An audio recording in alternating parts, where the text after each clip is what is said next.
Hey guys, എല്ലാവർക്കും raw road എന്ന ഈ ചാനലിലേക്ക് സ്വാഗതം. ഇന്ന് നമ്മോടൊപ്പം ഉള്ളത് അപ്പാച്ചെ RTR 200 4V 2024 മോഡലാണ്. നിലവിൽ ഉള്ള മോഡലിന് തൊട്ട് മുമ്പുള്ള മോഡൽ. ഈ ബൈക്ക് ഓൾറെഡി 10,000 കിലോമീറ്റേഴ്സ് കവർ ചെയ്തിട്ടുണ്ട്. അപ്പോൾ അതിൻ്റെ വിശേഷങ്ങളിലേക്ക് കിടക്കാം.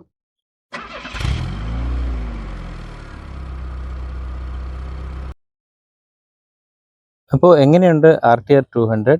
ഈ 10,000 കിലോമീറ്റർ ഓടിച്ചിട്ട് അതിൻ്റെ പെർഫോമൻസ്, അതുപോലെ തന്നെ വാല്യൂ ഫോർ മണി ആണോ എന്നുള്ള കാര്യങ്ങളിലേക്ക് നമുക്ക് നോക്കാം. ഫ്രണ്ടിൽ തുടങ്ങുമ്പോൾ ഒരു DRL കൊടുത്തിട്ടുണ്ട്. അതുപോലെ തന്നെ LED ഹെഡ് ലാമ്പാണ്. ഹൈ ബീമും ലോ ബീമും സെപ്പറേറ്റ് ആയിട്ടാണ് കൊടുത്തിരിക്കുന്നത്. സൈഡിൽ ഗ്രാഫിക്സ് റെഡ് കളറിൽ കൊടുത്തിട്ടുണ്ട്. അതുപോലെ തന്നെ താഴേക്ക് വരുമ്പോൾ മഡ് ഗാർഡിൽ TVS റേസിംഗ് എന്നൊരു സ്റ്റിക്കർ കൊടുത്തിട്ടുണ്ട്. അതുപോലെ തന്നെ വളരെ നീറ്റായിട്ടാണ് TVS ഈ ബൈക്ക് ഡിസൈൻ ചെയ്തിരിക്കുന്നത്. ഈ ഗ്യാപ്പൊക്കെ നോക്കിക്കഴിഞ്ഞാൽ വളരെ ഫിറ്റ് ആൻഡ് ഫിനിഷൊക്കെ എന്ന് പറഞ്ഞാൽ ടോപ്പ് നോച്ചാണ്. എന്ന് വെച്ച് കഴിഞ്ഞാൽ വളരെ മിനിമൽ ആയിട്ടുള്ള ഗ്യാപ്പ് മാത്രമേ ഇവിടെ ഉള്ളൂ. നമ്മൾ ബാക്കിയുള്ള ബൈക്കുകളെ അപേക്ഷിച്ച് നോക്കുമ്പോഴത്തേക്ക് ഈ ഭാഗത്തൊക്കെ ഒരുപാട് ഗ്യാപ്പ് ഉള്ളതുപോലെ നമുക്ക് ഫീൽ ചെയ്യും. പക്ഷേ ഈ ബൈക്കിൽ അങ്ങനെയല്ല, വളരെ മിനിമലായിട്ടുള്ള ഗ്യാപ്പ് മാത്രമേ ഇവിടെ ഉള്ളൂ. ഷോവയുടെ സസ്പെൻഷനാണ് യൂസ് ചെയ്തിരിക്കുന്നത്. ഇവിടെ ഒരു ഡസ്റ്റ് പ്രൊട്ടക്ടർ ഉണ്ട്. അതുപോലെ തന്നെ 270 mm പെറ്റൽ ഡിസ്കാണ് ഫ്രണ്ടിൽ വന്നിരിക്കുന്നത്. ABS ആണ്. അതിൻ്റെ സ്റ്റിക്കർ ഇവിടെ കൊടുത്തിട്ടുണ്ട്. മഡ് ഗാർഡിൻ്റെ സൈഡിൽ ഡ്യുവൽ ചാനൽ ABS ആണ്. ഫ്രണ്ട് ടയർ സെക്ഷനിലേക്ക് വരുമ്പോഴത്തേക്കും 90/90 70 സൈസാണ് റിം സൈസ് വരുന്നത്. 90/90 ആണ് ടയർ സൈസ് വരുന്നത്. സൈഡിലേക്ക് വരുമ്പോൾ വലിയ മാസീവ് ആയിട്ടുള്ള ഒരു ഫ്യൂൾ ടാങ്ക് കാണാം. ആക്ച്വലി ഫ്യൂൾ ടാങ്ക് കപ്പാസിറ്റി എന്ന് പറയുന്നത് 12 ലിറ്റർ ആണ്. അതിലൊരു 2.5 ലിറ്റർ റിസർവ് ആണ് വരുന്നത്. പിന്നെ ഇവിടെ ഒരു TVSൻ്റെ ഹോൾസിൻ്റെ ഒരു ലോഗോ കാണാം. പിന്നെ RTRൻ്റെ ഒരു സ്റ്റിക്കർ കാണാം. ടാങ്കിൻ്റെ ഫ്യൂവൽ ലിഡ് വരുന്നത് ഒരു സൈഡിലേക്കാണ്. സാധാരണ ബൈക്കുകളിൽ കാണുന്ന നടുക്കല്ല വരുന്നത്, സൈഡിലേക്കാണ് വന്നിരിക്കുന്നത്. ഈ ബൈക്കിന് കരുത്ത് നൽകുന്നത് ഒരു 200cc എഞ്ചിനാണ്. ഇത് oil cooled fuel injected 4 valve എഞ്ചിനാണ്. ഇതിൽ 20.5 PS പവറും 18.1 ന്യൂട്ടൺ മീറ്റർ ഓഫ് ടോർക്കും പ്രൊഡ്യൂസ് ചെയ്യുന്നുണ്ട്. താഴേക്ക് വരുമ്പോൾ ഒരു എൻജിൻ ഗാർഡ് കാണാം. വളരെ ഭംഗിയായിട്ടാണ് ഈ എൻജിൻ ഗാർഡ് അവർ ഡിസൈൻ ചെയ്തിരിക്കുന്നത്.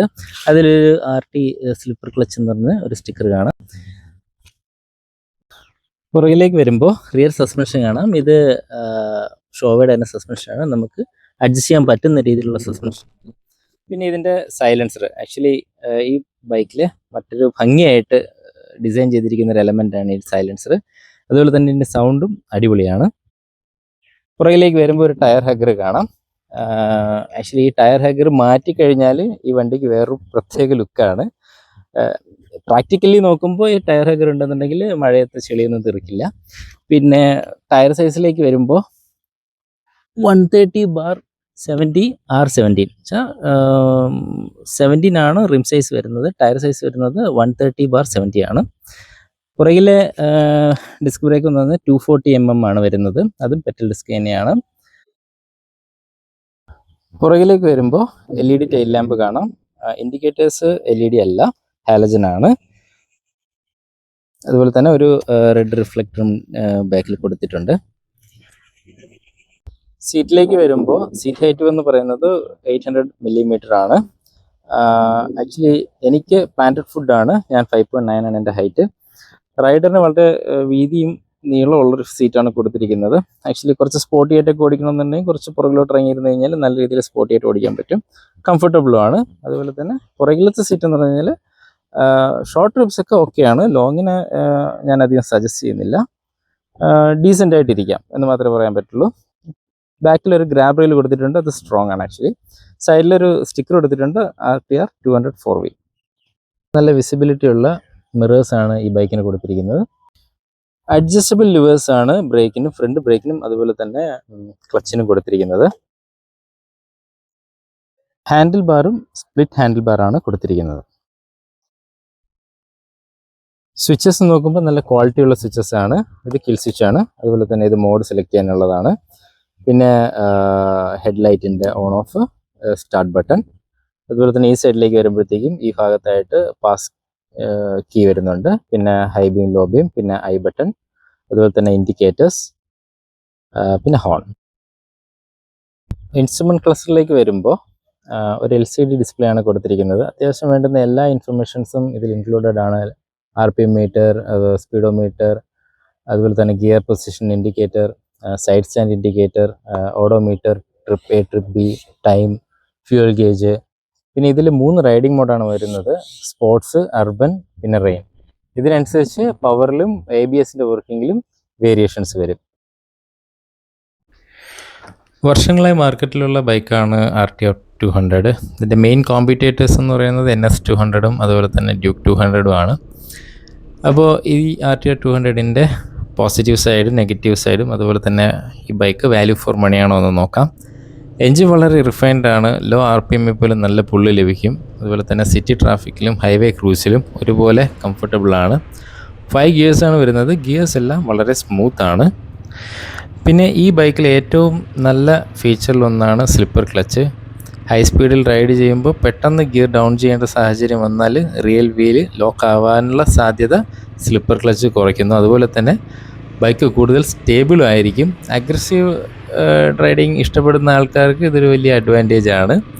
ക്ലച്ച് ലിവർ വളരെ ലൈറ്റാണ്, ആയതിനാൽ നമുക്ക് സിറ്റി ട്രാഫിക്കിൽ കൈ അധികം സ്ട്രെയിൻ ഉണ്ടാവില്ല.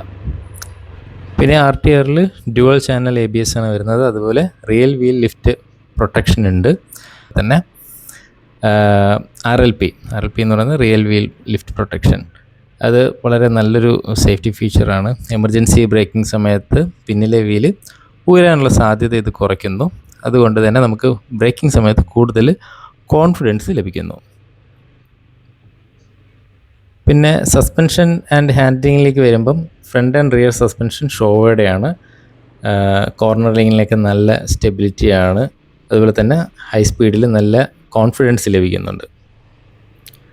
പിന്നെ ഫ്രണ്ടിലും ബാക്കിലും ഡിസ്ക് ബ്രേക്ക് ആയതുകൊണ്ട് തന്നെ ബ്രേക്ക് ബൈറ്റ് വളരെ പ്രോഗ്രസീവാണ്. സഡൻ ബ്രേക്കിംഗ് സമയത്തും ബ്രേക്ക് നല്ല രീതിയിൽ കൺട്രോൾ നൽകുന്നുണ്ട്. പിന്നെ ഡിജിറ്റൽ ക്ലസ്റ്ററിനകത്ത് speed, gear position indicator, gear shift indicator, lap timer, top speed record, average speed, service reminder, അതുപോലെ തന്നെ bluetooth connectivity, navigation alerts, call and SMS alerts, ഇതൊക്കെ ഉണ്ട്. പിന്നെ റൈഡിങ് കംഫർട്ട് എന്ന് പറയുന്നത് റൈഡറിന് എത്ര ദൂരം വേണമെങ്കിലും യാത്ര ചെയ്യാൻ പ്രശ്നങ്ങളൊന്നുമില്ല. നല്ല വീതി നീളമൊക്കെ ഉള്ള സീറ്റാണ്. പക്ഷേ പില്ലിയന് ലോങ് റൈഡ്സിന് അത്ര ഒരു കംഫർട്ടബിൾ ആവുമെന്ന് എനിക്ക് തോന്നുന്നില്ല. ഷോർട്ട് റൈഡ്സിന് പില്ലിയൻ റൈഡ് ഓക്കെ ആയിരിക്കും. അതുപോലെ തന്നെ ഹാൻഡിൽ ബാർ പൊസിഷൻ കുറച്ച് സ്പോർട്ടിയാണ്, എന്നാൽ അത്ര അഗ്രസീവും അല്ല. നമുക്ക് സിറ്റി റൈഡിനും അതുപോലെ തന്നെ വീക്കെൻഡ് നമ്മൾ ലോങ് റൈഡ്സിന് പോകുന്നതിനും കംഫർട്ടബിൾ ആയിരിക്കും. പിന്നെ ഓൺ ആൻ ആവറേജ് മൈലേജ് പറയുമ്പോൾ ഒരു 35 to 37 ആണ് എനിക്കിതുവരെ കിട്ടിയിട്ടുള്ളത്. പിന്നെ കുറച്ച് പോസിറ്റീവ് പോയിൻറ്റ്സ് പറയാം. 200cc എൻജിൻ വളരെ റിഫൈൻഡ് ആണ്, നല്ല സ്മൂത്താണ്. പിന്നെ ഹാൻഡ്ലിങ് വളരെ നല്ലതാണ്. സ്ലിപ്പർ ക്ലച്ച് ഉണ്ട്. അതുപോലെ ABS ഡ്യുവൽ ചാനലാണ്. RWLP ഉണ്ട്. അതുപോലെ തന്നെ റൈഡ് മോഡ്സ് ഉണ്ട്. ബ്രേക്കിംഗ് കോൺഫിഡൻസ് ഓക്കെയാണ്. പിന്നെ പ്രീമിയം ബിൽഡ് ക്വാളിറ്റിയാണ്. കംഫർട്ടബിൾ റൈഡിങ് പൊസിഷനാണ്. അതുപോലെ തന്നെ നെഗറ്റീവ് പോയിൻറ്റ്സിലേക്ക് നോക്കുകയാണെന്നുണ്ടെങ്കിൽ ഏറ്റവും ആദ്യം എടുത്തു പറയേണ്ട ഒരു കാര്യം എന്ന് പറയുന്നത്, നമ്മളിപ്പോഴും ഇതിനകത്തൊരു 6ാമത്തെ ഗിയർ നമുക്ക് എപ്പോഴും ഒരു മിസ്സിങ് ആണ്. 5 ഗിയർ മാത്രമേ ഉള്ളൂ. 6 ഗിയർ കൊടുത്തിരുന്നെങ്കിൽ കുറച്ചുകൂടി നന്നായിരുന്നു.